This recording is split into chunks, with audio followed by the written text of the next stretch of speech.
रहा है कि सर ये जो मसला है नर्क कह दिया जाना और फिर लैपटॉप वाले गैंगस्टर और फिर वो जो बड़ा सवाल वही जो उत्कर्ष जी ने जहां छोड़ा है कि कुछ तो है, हम ऐसी ऐसी चीज दबी भाई, हम इतने भी कमजोर नहीं है, भारत इतना कमजोर तो ना था ना है और ना रहेगा, हो ही नहीं सकता। लेकिन आप किसी चीज पे रिएक्ट ना करना, यहां तो अब तो बनता है ना सर। अब तक इसके पहले तक आप नहीं कर रहे थे, ठीक था, चलिए जो कुछ भी है कि मैं इससे तेल खरीदो मत खरीदो, छूट दे देते हैं, युद्ध रुकवा दिया, वहां तक। लेकिन यहां यहां पर आके जिसमें इतनी इस तरह की बातें की जाना, और अंततः है तो वो यूएस के प्रेसिडेंट है ना, ऐसा तो नहीं है कि कोई यारा खैरा नत्तू खैरा बोल रहा है। प्रतिक्रिया आपकी। धन्यवाद संजीव जी। देखिए, अभी डॉक्टर सिन्हा ने बहुत गंभीर और विस्तार से बातें की इस मुद्दे पे। मैं जब से मैंने ये बयान डोनाल्ड ट्रंप का सुना है, तब से मैं बार बार अपने चेहरे पर रुमाल फेरता हूँ और मुझे वो साफ नहीं दिखाई दे रहा, क्योंकि ये 12,000 14,000 किलोमीटर से थूका गया ऐसा गंदा बयान है जिसकी प्रतिक्रिया तत्काल होनी चाहिए। इसमें समय की जरूरत नहीं थी, इसमें इंतजार करने की जरूरत नहीं थी, इसमें कूटनीति देखने की जरूरत नहीं थी। इधर बयान आया था, उधर आपको उनके यहाँ भी जो भी सज्जन बैठते हैं उनको बुला के और उनको फटकार लगानी थी कि अपने राष्ट्रपति को बोलो कि ये बेवकूफियां बंद करें। डॉक्टर डोनाल्ड ट्रंप का जहां तक सवाल है, वो लगातार जब से पिछले 2 ढाई साल से भारत के खिलाफ जितना हल्का बोल सकते हैं वो बोले चले जा रहे हैं। अब मुझे लगने लगा है कि डोनाल्ड ट्रंप कोई परीक्षा तो नहीं दे रहे हैं भारत के धैर्य की, और उन्हें उन्हें ये पता लगने लगा है कि भारत सचमुच इतना कमजोर हो गया है कि इसको जरूरत पड़े तो वो कनाडा को तो अपना 51वां राज्य नहीं बना पाए, भारत को बना ले। क्यों है, कोई बोलता ही नहीं, किसी मुद्दे पर कोई नहीं बोलता है। चाहे वो अंतरराष्ट्रीय मुद्दा हो, चाहे राष्ट्रीय मुद्दा हो, चाहे नैतिकता का मुद्दा हो, चाहे और आर्थिक मुद्दा हो, कोई नहीं बोलता। तो मुझे यही बार बार लग रहा है कि इतनी घटिया टिप्पणी करके कि भारत को नर्क बता दिया है, और ये कह दिया कि यहाँ जो भारत के लोग आते हैं निश्चित तौर पर वो नागरिकता के चक्कर में आते हैं और फिर नर्क से अपना कुनवा लेके चले जाते हैं। मुझे ये व्यक्तिगत तौर पर भी बुरा लगा। अभी डॉक्टर सिन्हा ने कहा था कि वो कुछ भावुक होके भी बात कर रहे थे। मैं भावुक होके नहीं, मैं प्रैक्टिकल जमीन पर बात कर रहा हूँ। मेरा परिवार वहां है, पिछले 12-15 साल से है, तो ये गाली उसको भी है, ये गाली मुझे भी है, और मेरे नहीं, जैसे लेकिन वो जो उन्होंने वो कहा लैपटॉप वाले जो गैंगस्टर, ये वहां उसमें कैसी उद्वेलना पैदा कर सकता है। जो सरफिरे तो वहां भी है, जो भक्त तो वहां भी है, हम देख रहे हैं ताली बजाने वाले तो वहां भी है।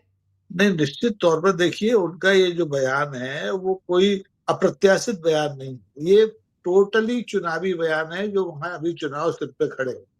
और वो वैसे ही बयान देते हैं जैसे हमारे यहाँ हिंदुस्तान में दिया जाता है कि महिला आरक्षण का मुद्दा होता है जो कानून बन चुका होता है, और संविधान संशोधन को उसके पर्दे में लपेट के महिला आरक्षण का विरोधी पूरे प्रतिपक्ष को साबित कर दिया जाता है। ऐसे ही डोनाल्ड ट्रंप, चूंकि अमेरिका में नागरिकता को लेकर के विवाद लंबे समय से है, वहां के लोग भी डरते हैं। ऐसा नहीं है, बाहर से दुनिया से पता, हिंदुस्तान और केवल चीन की बात नहीं है, सारी दुनिया से लोग वहां रोजगार की तलाश में पहुंचते हैं और उनकी अर्थव्यवस्था निश्चित तौर पर प्रभावित होती होगी। और अमेरिकी जो नौजवान है उनके रोजगार के अवसर कम होते होंगे, लेकिन इसका मतलब ये नहीं है कि आप इस तरह से एक घटिया, घिनौना एक बयान दे दे जिसको कि आप मतलब किसी भी रूप में स्वीकार ही नहीं कर सकते।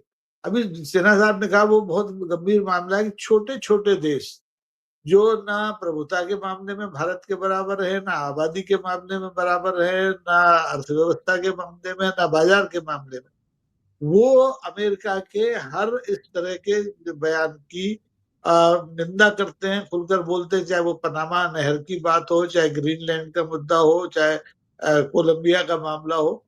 भारत इतना बड़ा देश, 140 करोड़ जाने कब से डट रहे हैं, अब तो 180 हो गए होंगे, जनगणना हुई नहीं है। इतना बड़ा देश और हर गाली चुपचाप सहने के लिए तैयार है। आप अभी 24 घंटे होने वाले हैं इस बयान को आए हुए, भारत की सरकार ने एक प्रतिक्रिया जाहिर नहीं की। नहीं आई एक ना लाइन। विदेश मंत्री बोल रहा है, प्रधानमंत्री रैलियां अभी बंगाल में कर रहा है, पहले चरण का मतदान खत्म हुआ, दूसरे जहां पे अभी आचार संहिता लागू नहीं है वहां पे वो भाषण दे रहा है महिला आरक्षण पे। उसे पता नहीं कि अमेरिका के राष्ट्रपति ने भारत के बारे में क्या कह दिया। तो ये बहुत दुर्भाग्यपूर्ण मामला है। भारत न तो नैतिक रूप से कमजोर था, न कूटनीतिक रूप से कमजोर था।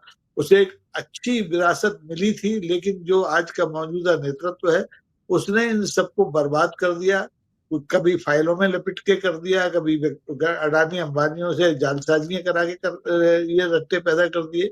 और आज स्थिति ये है कि वो दुनिया की सबसे बड़ी आबादी के देश को खुलकर गाली देने की स्थिति में है। मुझे लगता है कि इसका प्रतिकार केवल एक आदमी का, मैंने अभी भाषण सुना है इसके खिलाफ, वो है लोकसभा में प्रतिपक्ष का नेता राहुल गांधी। जी। बाकी कोई बोला ही नहीं है। मतलब किसी को इसकी चुभन नहीं है कि उसने कह दिया कि आप एक नरक है दुनिया का और यहाँ से उठ के आप हमारे यहाँ चले आते हैं। तो ये बहुत गंभीर मामला है। इसको राजनीति से ऊपर उठ करके नेतृत्व तो बोले ही, देश के सभी विपक्षी दल, राजनीतिक दल बोले, अवाम सड़कों पे निकले हो, प्रतिकार करे जैसे दूसरे देशों में होता है। हम सरकार के भरोसे क्यों बैठे हैं डोनाल्ड ट्रंप को जवाब देने के लिए? हम सड़क पे आके इस बात का प्रतिकार करें, तब बात बनेगी। क्योंकि सरकार तो दबी हुई है, फाइलों में दबी हुई है, एपस्टीन की हो या किसी की, वो नहीं बोलेगी, वो रोष भी व्यक्त नहीं करने वाली है।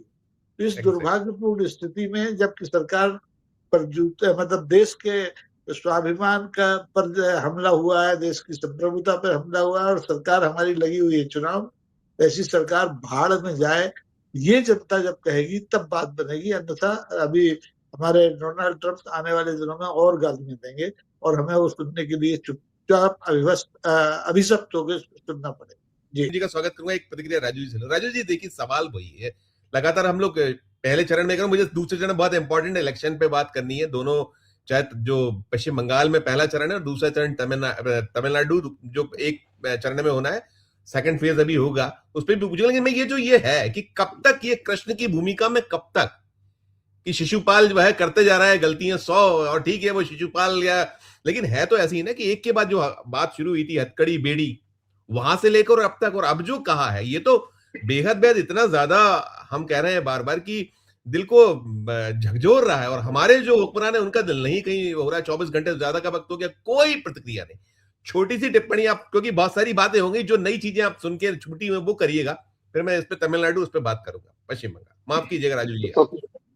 तो सबसे पहले तो मैं सुनीलम जी ने जो कहा उसके साथ मैं 100% जो है इत्तेफाक रखता हूं कि अब बात सिर्फ यही नहीं है कि आपको बोलना है, वक्तव्य देना है। एक्शन ओरिएंटेड विरोध जमीनी स्तर पे, हमें मालूम है कि जो मोदी जी या उनकी सरकार, उनका क्या संबंध है, तो वो तो मुश्किल है वहां से। वो वहां पे वो जो सेट प्रोटोकॉल है कि जी वो राजदूत को बुला लिया, ये कर दिया, फला कर दिया। लेकिन जो विपक्ष है, अब जिस तरीके से जोरदार तरीके से ये जो ट्रेड डील हुई है, विपक्ष ने, कांग्रेस ने राहुल गांधी की अध्यक्षता में उसका विरोध किया है, तो इनका ऊपर इनकी जिम्मेवारी बनती है कि उसको आगे लेके जाए और परस्पर जो ये एक राष्ट्रीय तौर पे हमें अपमानित, मतलब भी बात यहां तक पहुंच गई है और लगातार हो रही है, बात यहां तक पहुंच गई, हमें नरक का द्वार बोल रहे हैं। इससे ज्यादा जिल्लत, और ये जिल्लत जो हमें उठानी पड़ रही है, ये जो हमारे, ये जो विश्व गुरु हमारे माननीय जो प्रधानमंत्री जी है, मोदी जी है, ये इनका किया धरा है। इनको वो ये अपने आप को इतना कमजोर साबित कर दिया है। कौन सी ऐसी तार है जो उनके हाथ में है कि वो कठपुतली बने हुए हैं? तो ये लगातार और बार बार हो रहा है। और मजे की बात यह है कि हमें वो हमारे मतलब हमारी नस दबा के वो हमसे एक आर्थिक जो है रियायतें ले रहा है। ये जो ट्रेड डील वो जो साइन की है हमने, और वो साइन जब ट्रेड डील करने, when we are on way to sign that, उससे पहले किस किस्म की जिल्लत हमें उठानी पड़ रही है। और वहां पे वो इनकी प्रशंसा कर रहे हैं। हिस्टोरिक डील, ऐतिहासिक हमारी डील हुई है, और उसके बाद ये क्या कह रहे हैं हम। तो ये सारी चीजें, ये कतई ये जो है राष्ट्रीय गौरव जिसको लेके ये इनकी आंतरिक मतलब ये चुनावी रणनीति है, जो बार बार ये समय है मोदी जी के लिए ये दिखाने के लिए। आप भूल जाए दूसरी सारी बातें, हमें मालूम है क्या हो रहा है। अब सवाल यह है कि उसका प्रतिक्रिया क्या है, उसका जवाब क्या है। और सबसे बड़ी बात सुनील ने एक और जो बात बोली है कि भैया वो लोग जो मोदी मोदी करते थे वो कौन से हैं, वो जो हिंदू संगठन है वहां पे अमेरिका में, वो क्या कर रहे हैं। तो उनको चाहिए, वो क्यों आवाज नहीं उठा रहे इसके ऊपर, वो क्यों खामोश है। और जो भी कर रहे हैं वो अपने दबे स्वर में जो बातें, तो ये नहीं चलेगा।